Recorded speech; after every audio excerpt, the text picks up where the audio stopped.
Karena pada waktu masih pertama Nabi Ibrahim masih ragu, sehingga pada tanggal itu dikatakan Yaumut Tarwiyah, ragu.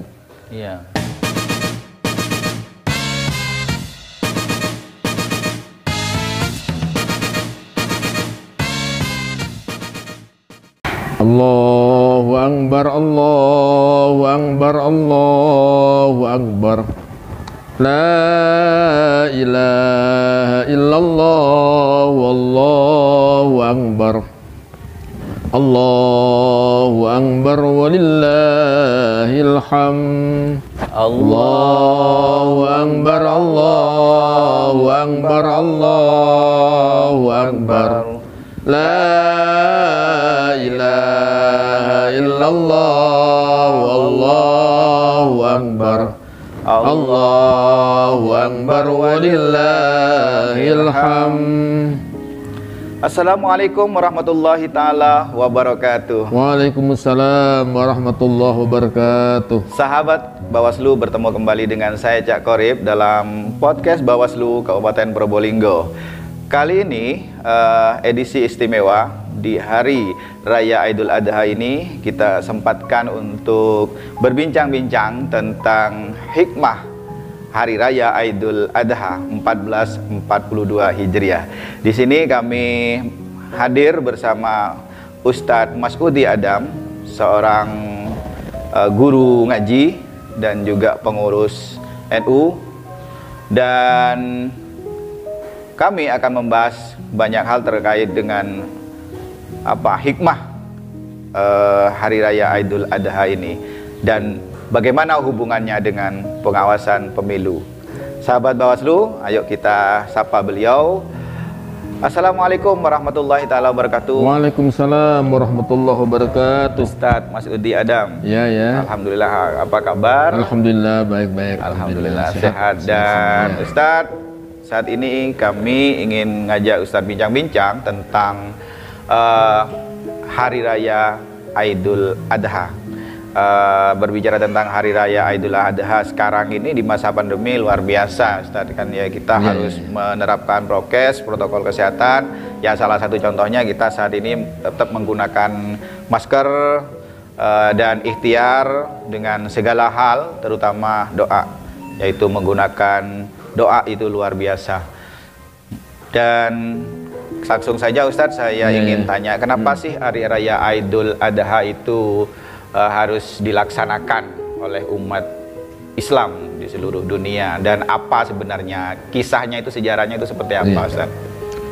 Hari Raya Idul Adha ini sunat muakkad, sunat yang sangat dianjurkan oleh Rasulullah SAW, karena ini mengikuti kisah Nabi Ibrahim dan Nabi Ismail, di mana Nabi Ibrahim diperintah oleh Allah Subhanahu wa Ta'ala untuk berkorban, menyembelih anaknya melalui mimpi. Yang pertama, tanggal 8 Dzulhijjah, Nabi Ibrahim bermimpi diperintah oleh Allah untuk menyembelih anaknya Nabi Ismail.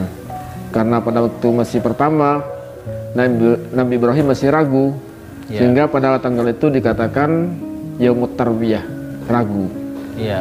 Ragu. Nah, kemudian malam berikutnya, malam tanggal 9, mimpi lagi dengan mimpi yang sama, tetap diperintah untuk mengorbankan anaknya.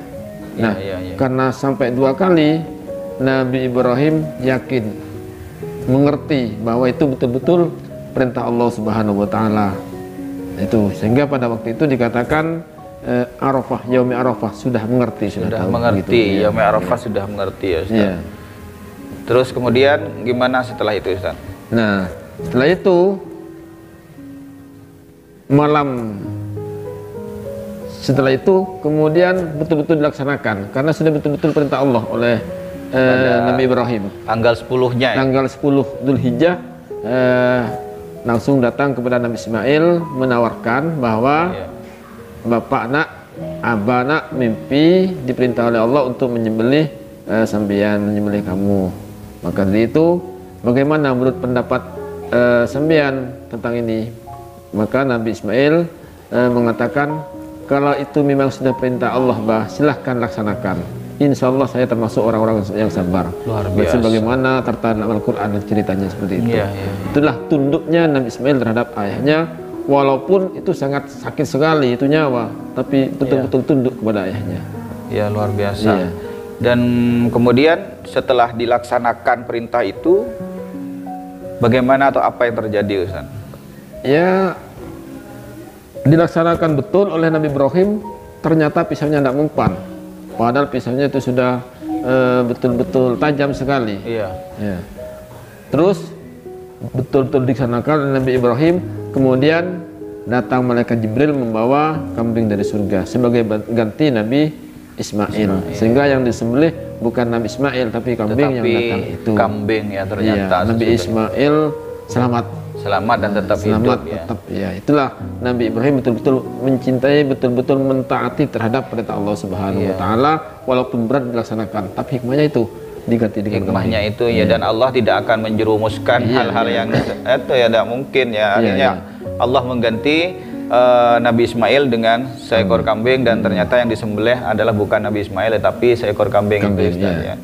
Luar biasa. Dan saya juga melihat ada istilahnya ritual pada saat haji itu, Ustaz, yang melakukan lempar jumrah atau lempar batu itu sampai 3 kali. Itu apa hubungannya dengan kisah ini, Ustaz? Oh iya, sebelum Nabi Ibrahim melaksanakan perintah itu, ketika sudah ada perintah dari Allah, bukan langsung menyembelih seperti tadi, tapi apa?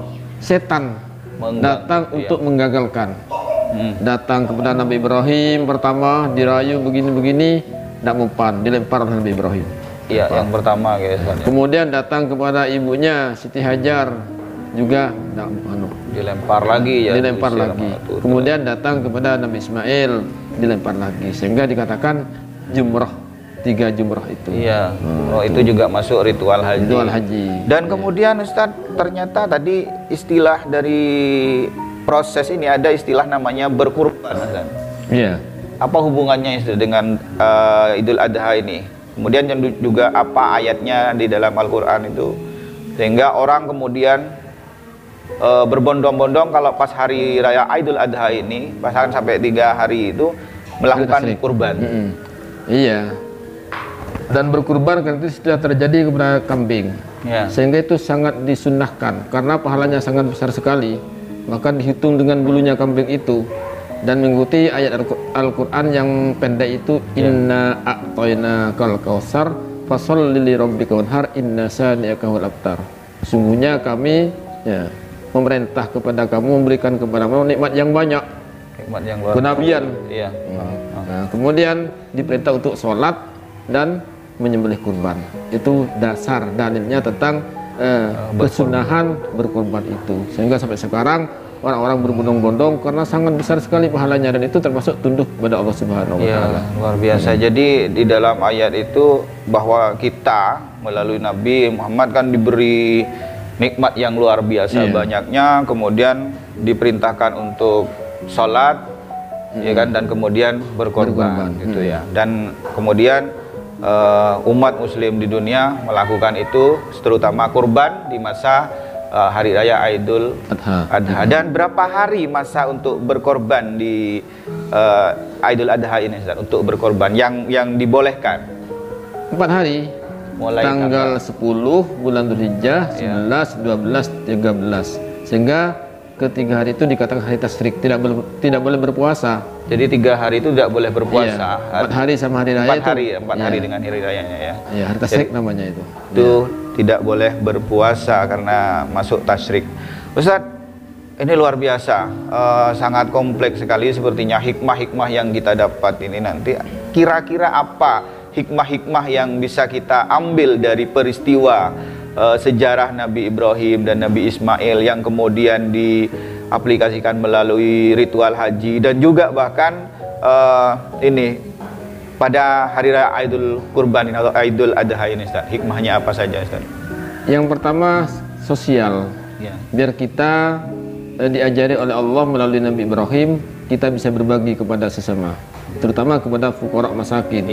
Bahwa fuqara masakin itu butuh makan daging juga, butuh hal, maka kita dianjurkan untuk berbagi, sangat dianjurkan. Sehingga betapa bahagianya orang-orang fuqara, orang-orang masakin itu ketika kita kasih. Iya. Kita sebagai orang yang lebih itu memberikan kepada yang kurang. Betul sekali.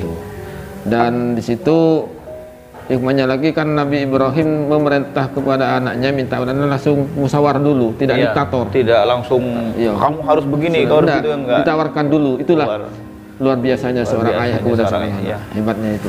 Jadi masih menawarkan. Terus dari segi Nabi Ismail.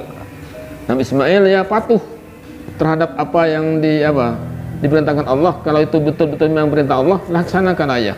Itu mengajarkan keimanan yang betul-betul kokoh kepada Allah Subhanahu wa taala. Orang tua dan anaknya sama-sama hebat. Luar biasa. Luar biasa. Jadi itu salah satu hikmahnya sahabat Bawaslu.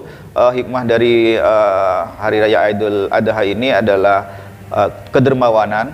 Jadi kita harus mempunyai sifat sosial kepada tetangga kita, kepada sesama muslimnya. Kita harus berbagi. Nah ini. Kemudian yang kedua adalah seorang ayah yang luar biasa kepada anaknya, tidak diktator, dia masih menawarkan apa yang harus dilakukan. Dan yang ketiga adalah bagaimana kepatuhan seorang anak, seorang hamba juga kepada Allah, menjalankan amanah untuk selalu taat dan patuh atas perintahnya gitu, kepada perintah Allah tentunya.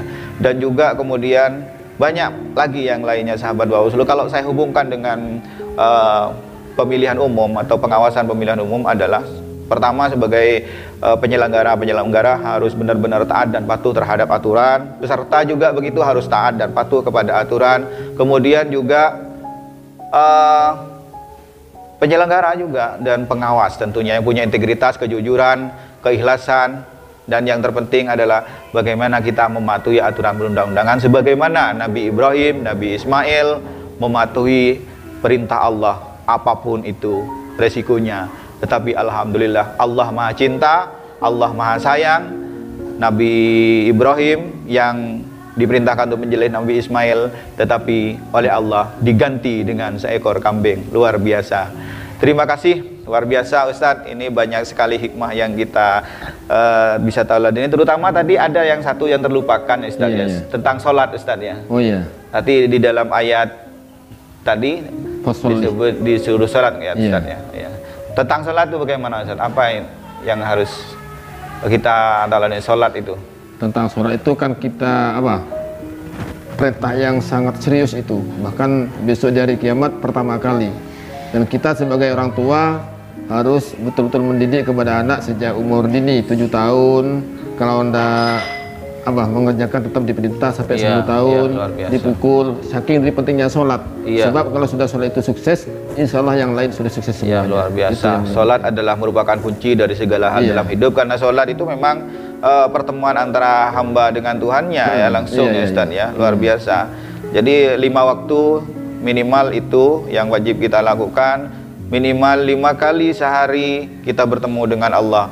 Itu berarti kita disuruh bertemu 5 kali itu istilahnya menjaga segala perbuatan kita. Kalau sudah bertemu dengan Allah dan diperingatkan terus oleh Allah selama 5 kali sehari, kapan sempatnya kita berbuat maksiat Ustaz ya? Karena sudah selalu diperingatkan oleh Allah kan, kita sudah ketemu dengan Allah selama 5 waktu sehari itu Ustaz ya. Dan sholat itu hikmahnya sendiri kan, inna sholata tanhal fahsya wal munkar.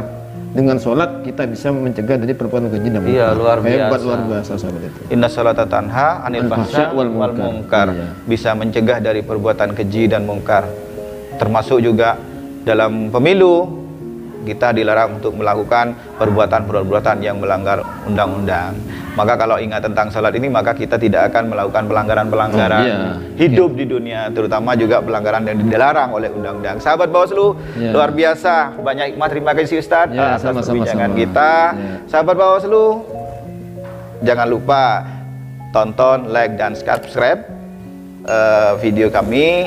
Dan terus kami akan menampilkan video-video yang bermanfaat seputar Bawaslu dan pemilu dan hikmah dalam hidup ini. Saya Cak Korib bersama podcast Bawaslu Kabupaten Probolinggo mengucapkan wallahul muwaffiq ila muthoriq. Wassalamualaikum warahmatullahi taala wabarakatuh. Waalaikumsalam warahmatullahi wabarakatuh. Jadi salamnya Ustaz. Nah, salam Covid.